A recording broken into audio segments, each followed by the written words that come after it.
January 1945, the frozen fields of Belgium. 90 armed Germans encircle a single American paratrooper. A machine gun is jammed into his stomach. Instead of fear, he bursts out, laughing, a deep, mocking sound that will not stop. 45 seconds later, 21 Germans are dead. What would drive a man to do the unthinkable and survive? To understand, let us go back to where Leonard Funk's impossible calm was forged. Leonard Funk Jr. came into the world in 1916 in Braddock, Pennsylvania, a steel town where the mills ran all night and the air always smelled like iron. He grew up small for his age, quiet, and careful not to draw attention. By his 20s, he worked as a store clerk, blending into the background, never causing trouble. There was nothing in his early life to suggest he would become the kind of man who would stare down a machine gun with a smile. In 1941, the draft notice arrived. Most men reported where they were told, took what came, and hoped for a safe posting. Funk did something different. He volunteered for the paratroopers, a new breed of soldier the Army barely knew what to do with. Airborne units were seen as experimental, expendable even. The Army promised nothing except danger. Training meant jumping from C-47s at 1,200 feet, night or day, in all weather, with no guarantee of a safe landing. Men broke legs, ankles, and sometimes necks. The dropout rate was high. Those who stayed learned to expect the impossible. Funk kept to himself during training, but he never quit. The instructors noticed. In the 508th Parachute Infantry Regiment, he found men who ran toward risk, not away from it. The paperwork he signed made it clear this was a one-way ticket. Paratroopers were the first in and sometimes the last out. For Funk, ordinary life had never offered much. In the airborne, he chose the certainty of danger over the comfort of routine. That decision would shape every moment that followed. June 6, 1944.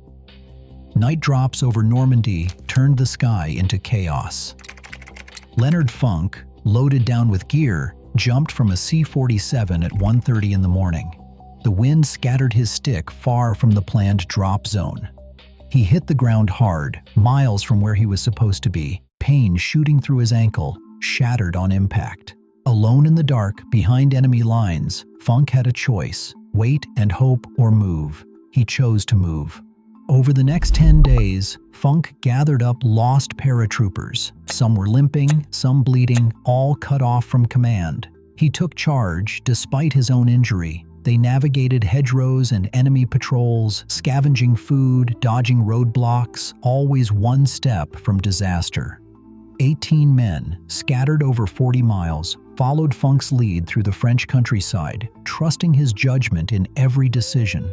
He pushed them forward, never letting exhaustion or fear slow them down. By the time they reached friendly lines, not a single man was missing. Every one of them survived. For his leadership and refusal to quit, Funk received the Silver Star. The citation did not mention the pain in his ankle or the nights spent listening for German voices in the dark. It simply recorded that he brought his men home. Normandy proved what training could not. Funk's calm under pressure, his ability to act when everything went wrong, and his instinct to lead even when wounded. These were the habits that would follow him into every fight that came after. December 1944, near Malmedy, Belgium. 84 American prisoners of war stood in a snowy field, hands raised, surrounded by SS troops. Without warning, the Germans opened fire. No one was spared. The news of the massacre traveled fast, first in whispers, then in angry shouts along the front lines. By the time bodies were recovered in January, every soldier in the Ardennes had heard what happened. Word spread. Surrender no longer meant safety.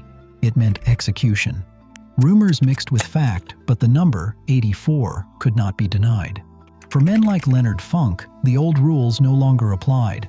The line between survival and annihilation had vanished. Surrender was now a gamble with death. In the weeks after Malmedy, the air in every foxhole grew heavier.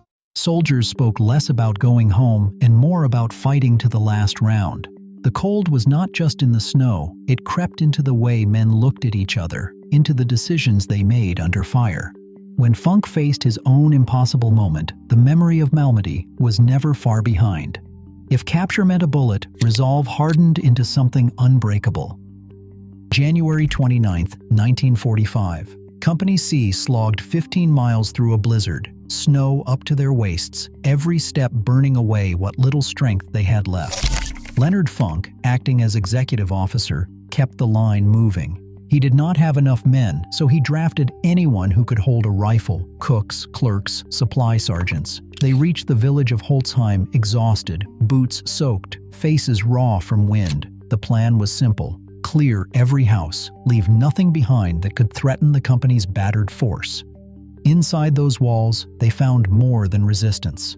After hours of close-quarters fighting, Funk's scratch-built team captured nearly 80 German soldiers. The problem was math. Only 4 American guards could be spared to watch the prisoners. 4 men to control a room packed with enemy troops, many still in uniform, most still wired for battle. Funk himself, just 5'5" and barely 140 pounds, was the ranking American in the building. He was surrounded by nearly 90 Germans, counting the new prisoners and the patrol that had slipped in. No cover, no backup, no hope for reinforcement. Every corner hid a threat. Every breath hung in the cold, waiting for something to break the silence. The German officer pressed the muzzle of his MP-40 into Funk's stomach, close enough for the cold metal to cut through every layer of uniform. Around him, nearly 90 Germans, some still clutching rifles, others just freed from captivity, waited for a signal. The demand was clear: surrender now or die where you stand. Funk looked up, eyes steady, and let out a laugh, loud, sharp, almost reckless. The sound cut through the tension like a slap. For a heartbeat, the room froze. The officer's grip tightened, confused by the defiance. Funk's hands moved slowly, as if ready to hand over his weapon. Every gesture deliberate, he unslung his Thompson, keeping his expression blank, letting the Germans believe he was giving in. The officer, thrown off by the laugh, hesitated. In that split second, Funk's training took over. The act of surrender became a feint, a microsecond of calm before the storm. The officer's certainty wavered. Funk's finger closed on the trigger. The balance of power, for just an instant, belonged to the man who refused to be afraid. The Thompson barked once, and the German officer fell. Funk kept firing, working the trigger in sharp, practiced bursts. The room erupted, shouts and muzzle flashes as men dove for cover. Funk reloaded by instinct, his hands moving faster than thought. Guards scrambled to seize dropped weapons. In less than a minute, the chaos settled into silence, broken only by the sound of boots in the snow and the metallic rattle of empty magazines. 21 Germans lay dead. 24 more were wounded, some crawling for help, others motionless.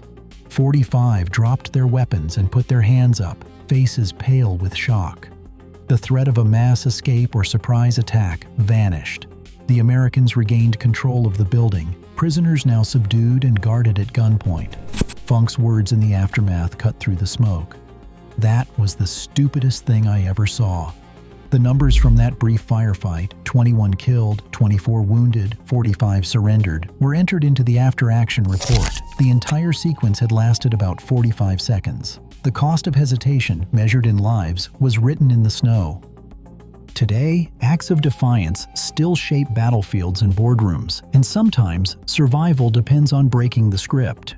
In moments when surrender seems inevitable, courage can still rewrite the odds. The line between victim and victor is rarely visible until someone dares to cross it. What would you do in that split second?